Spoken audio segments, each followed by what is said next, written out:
पेट में भयंकर गैस बनाती हैं ये चीजें। तुरंत इनका सेवन छोड़ें, अन्यथा बहुत बड़ी समस्या में फंस जाएंगे, बहुत परेशानी होगी। कौन सी चीजें हैं जो पेट को एकदम से फुला के रख देती हैं, पेट में अफारा क्रिएट कर देती हैं? अगर इनको समय रहते नहीं छोड़ा गया तो पाचन तंत्र धीरे धीरे करके बहुत कमजोर हो जाएगा। उसकी वजह से आपको पाचन तंत्र से संबंधित कई समस्याएं होना चालू हो सकती हैं। अगर आपने इस चैनल को अभी तक सब्सक्राइब नहीं किया है तो प्लीज इस चैनल को सब्सक्राइब कर लीजिए। वीडियो को अंत तक जरूर देखें ताकि जिनके पेट में गैस बनती है, पेट हमेशा फूला फूला रहता है, वो ये समझ पाए कि ऐसी क्या गलती हमसे हो रही है कि गैस एकदम से पूरे पेट में भर जा रही है, अफारा हो जा रहा है, सीने में भारीपन आ जा रहा है, कभी कभी यहां दर्द होकर के सिर तक दर्द चला जाता है। और ये कौन सी चीजें हैं जो गैस बनाती हैं? सबसे पहला, डीप फ्राइड फूड। अगर हम कोई भी चीज बहुत ज्यादा फ्राई करके खा रहे हैं, वो अगर हमने खाई तो निश्चित ही ये जो चीजें हैं ये बहुत भयंकर गैस बनाने का कारण बनेंगी। क्योंकि गैस कब बनती है? जब खाने का पाचन सही तरीके से नहीं हो पाता है। खाने का पाचन अगर सही तरीके से नहीं हुआ तो निश्चित ही बहुत तेज गैस बनना चालू हो जाती है। तो अगर गैस बहुत ज्यादा बन रही है तो आप सिर्फ पाचन पर फोकस करिए, सही तरीके से पचना चालू हो जाएंगी चीजें तो निश्चित ही गैस बनने में आपको तुरंत आराम मिलना चालू हो जाएगा। सबसे पहले गैस बनाने में सबसे ज्यादा अहम भूमिका निभाने वाली चीज है डीप फ्राइड फूड। इसको आप तुरंत समय रहते बंद कर दीजिए इसका खाना, क्योंकि अगर ये लगातार चलता रहा तो निश्चित ही आपको बहुत ज्यादा परेशानी का सामना करना पड़ेगा। दूसरे नंबर पर, आप यदि बैंगन खा रहे हैं तो आप थोड़ा सा सतर्क हो जाएं, क्योंकि बैंगन भी बादी कारक भोजन, बादी कारक आहार की कैटेगरी में रखा गया है, अजीर्ण कारक माना गया है। बैंगन पचने में थोड़ा ज्यादा समय लेता है, गैस्ट्रिक एम्पटिंग टाइम जो इसका है वो ज्यादा देर का है। गैस्टर जो है, आमाशय जो है, आमाशय को छोड़ करके ये बैंगन जल्दी से नीचे की तरफ नहीं उतरता है, इसलिए ये बैंगन आमाशय में ज्यादा लंबे समय तक रुकेगा। और ज्यादा लंबे समय तक अगर रुका तो फिर वो धीरे धीरे करके फर्मेंट होना चालू हो जाता है, जिसकी वजह से इसको बादी कारक आहार माना जाता है। और ज्यादा देर अगर ये रुका आमाशय में तो फिर ये फर्मेंटेशन क्रिएट करके आपके पेट में गैस भरने का काम करना चालू करेगा। दूसरी चीज, अब तीसरी चीज जो गैस बनाने में सबसे ज्यादा अहम भूमिका निभाती है वो है मैदा। मैदा मतलब महीन आटा। इतना महीन आटा कि पहले जब मैदा बाजार में नहीं मिलती थी तब फिर मैदा घर में कैसे बनाई जाती थी? एक सूती मलमल का कपड़ा लिया और आटे को उस कपड़े में से छान करके बिल्कुल बारीक बारीक जो आटा निकल करके नीचे आता था उसको और एक बार फिर कपड़े में से छाना जाता था और बारीक हो जाता था वो। उसका उपयोग फिर क्या बनाने में किया जाता था? होली दिवाली पर जो भी व्यंजन बनाए जाते थे महीन आटे से थोड़ा सा अच्छे तरीके से बन जाते हैं वो, इसके लिए इसका उपयोग गुजिया वगैरह जो बनाई जाती थी उसको मैदा इस तरीके से ही पहले बनाई जाती थी।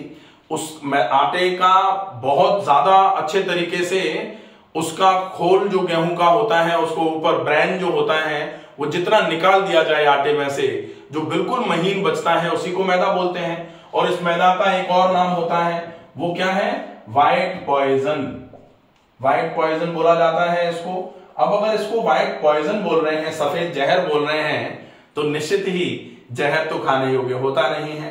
तो निश्चित ही मैदे का उपयोग भी आपके लिए पेट में थोड़ी बहुत भी अगर समस्या है तो मैदा आपको तुरंत छोड़ देनी चाहिए। लेकिन अगर आपके पेट में अभी गैस बन रही है और गैस अगर आपको ऐसा लग रहा है कि मैदे की कोई चीज खाते हैं तो गैस इतनी तेज हो जाती है कि सीने में भारीपन, गर्दन और सिर में दर्द आ जाता है, ऐसे समय में यदि आपने समय रहते मैदा को नहीं छोड़ा तो यह आपके लिए बहुत ही कष्टकारक होने वाला है।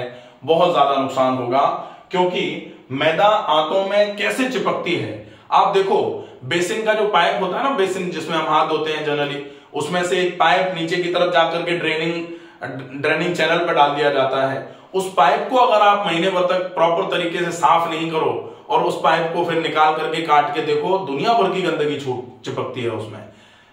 आपकी जो आहार की नाल है, जो पाचन तंत्र प्रणाली है, वो ऐसी ही नली है। उस नली में अगर आप ऐसा कुछ महीन आटे टाइप का घोल करके डालते हैं पानी के साथ, तो वो कितना, आप देखें 2 गोलियां आपने बनाई, एक बहुत मोटे आटे की और एक मैदे के आटे की। आपने ये बहुत मोटे आटे की गोली बनाई और बना करके आपने दीवार पे चिपका दी, और ये आपने मैदे की आटे की गोली बना करके दीवार पर चिपका दी। अब आप 6 घंटे के बाद आओगे जब, तो ये वाली गोली जो मोटे आटे की थी अपने आप नीचे गिर जाएगी, क्योंकि इसमें से जैसे जैसे पानी सूखेगा ये दीवार को छोड़ देगी, निकल के बाहर आ जाएगी। इस वाली को आप देखोगे कि ये चिपकी हुई है। फिर आप जब इसको छुटाओगे तो वो पेंट की जो परत है, वो फिर पुट्टी की परत जो है उसको लेकर के छूट करके बाहर आएगी। इतनी भयंकर चिपकती है मैदा। तो अगर इस तरीके से मैदा आपको नुकसान कर रही है, तो निश्चित ही ये पाचन तंत्र के लिए जहर जैसा ही काम करेगी, और ये व्हाइट पॉइजन में पहले से ही रखी जा रही है। इसलिए इसका उपयोग जितना कम कर सकें उतना कम कर दीजिए। जिनके गैस बनती है वो तो इस मैदे से बिल्कुल ही तौबा कर लें। कतई भी उनकी किचन में, उनके रसोई घर में ये नहीं होनी चाहिए, ये विशेष ध्यान रखा जाए। अब हम देखेंगे चौथी वो चीज जो पेट में गैस बनाने का काम कर सकती है, वो है एक फूल गोभी और मटर। अगर हम मटर और फूल गोभी का उपयोग कर रहे हैं, तो मटर और फूल गोभी भी ज्यादा मात्रा में पचने में टाइम लेने का काम करती है, जल्दी से नहीं पचती है, और जो चीज जल्दी नहीं पचेगी वो थोड़ी सी अपच या अजीर्ण कराएगी, और वो थोड़ी सी अपच और अजीर्ण पेट में गैस बनाने का काम करेगी। इसलिए फूल गोभी और मटर, पत्ता गोभी खाई जा सकती है, थोड़ा सा राई डाल करके अच्छे तरीके से, जीरा और थोड़ा सा उसमें राई का छौंक लगा दो, तो फिर वो पत्ता गोभी खाई जा सकती है। पत्ता गोभी में ज्यादा समस्या नहीं आती है। लेकिन फूल गोभी और मटर, ये दोनों ही चीजें ज्यादा गैस बनाने का काम कर सकते हैं। अब देखेंगे कि दलहन जो होते हैं, दालों में सोयाबीन, अरहर की दाल, अरहर जिसको तुअर बोला जाता है, अरहर और तुअर, ये वाली दाल जो है, इसका उपयोग, सोयाबीन का उपयोग अगर ये हम लगातार कर रहे हैं तो इसकी वजह से भी बहुत ज्यादा गैस बनती है। राजमा का उपयोग, छोले का उपयोग, अगर थोड़ी बहुत भी गैस बन रही है तो फिर आपको इन चीजों को भी छोड़ के रखना पड़ेगा, नहीं तो और ज्यादा गैस बनना चालू हो जाती है। ऐसे केस में आपको क्या करना पड़ेगा, आपको ये छोले, राजमा, अरहर, सोयाबीन, चने, इन सब को छोड़ना पड़ेगा, क्योंकि ये पचने में बहुत भारी होते हैं।